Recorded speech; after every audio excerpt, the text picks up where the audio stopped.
Hello there. Thank you once again for your time today.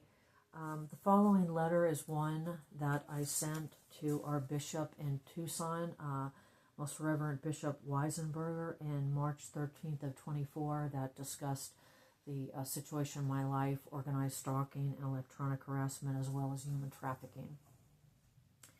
And I sent him this letter along with some other individuals as well.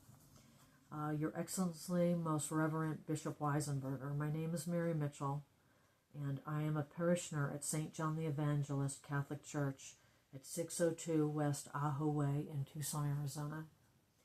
The clergy at my church, Monsignor Durrell Treviso and Father Robert Gonzalez, have continually extended their kindness to me and encouragement and help in my life whenever it was needed.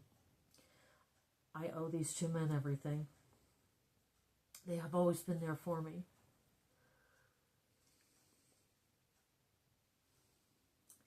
I have been a victim of organized stalking and electronic harassment since 2003. I moved from Virginia to Tucson, Arizona in 2007. I have made reports regarding these covert crimes to authorities in both states. Since 2020, I've been experiencing a more sophisticated and complex experience. My last letter, emailed on October 28, 2022, was sent to the National Human Trafficking Hotline. I was in the process of contacting them again after October 2022, due to further advanced effects by perpetrators of neurological weapons, psychological and physical, which has literally destroyed any aspect of living. This abuse is known to be carried out by vigilante groups, employees of corporations under contract with the U.S. government for development of such devices and weapons using them without authorization. Corporations conducting non-consensual experimentation of these devices on human citizens and other individuals, and the U.S. intelligence agencies conducting both non-consensual experimentation and actual surveillance upon U.S. citizens as allowed by law for what is deemed reasons of national security.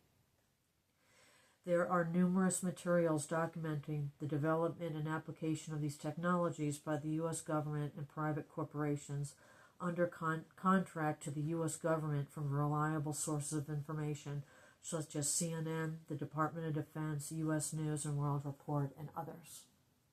Freedom from Covert Harassment and Surveillance, FFCHS.com, its website has been down, was one of the few organizations that worked tirelessly to offer help and support to victims of this abuse. It had several hundred victims to date of this debilitating crime, and the number of victims in the United States was growing. Its principal officer was Derek Robinson, who is now the president of PACS, P-A-C-T-S, People Against Covert Torture and Surveillance International. That's www.pactsntl.org. People who experience this abuse can only wonder who it could possibly be who makes the decision to destroy their lives, presumably with the interest of national security in mind. I understand the Church, through the Vatican, USCCB, have new resources on human trafficking available to parishioners. I was particularly interested in Shepherd, Stop Human Trafficking and Exploitation, Protect, Help, Empower, and Restore Dignity, and possibly becoming a leader to bring awareness and light to others. Thank you so much for your time in this manner. Sincerely in Christ, Mary Mitchell. And the enclosures I had were the letter to the Human National Trafficking Hotline, 10/28/22, correspondences to Father Robert Kirk and Chris Alar, 1/24/24, and a second letter to both of them on 3/13/24. The letter from Derek Robinson, President for PACS International, letter to Mr. Melzer, 6/21/20. My letter to the Honorable Senator John McCain, dated 4/25/2010. My letter to Delegate David E. Poisson, dated 2/28/2009.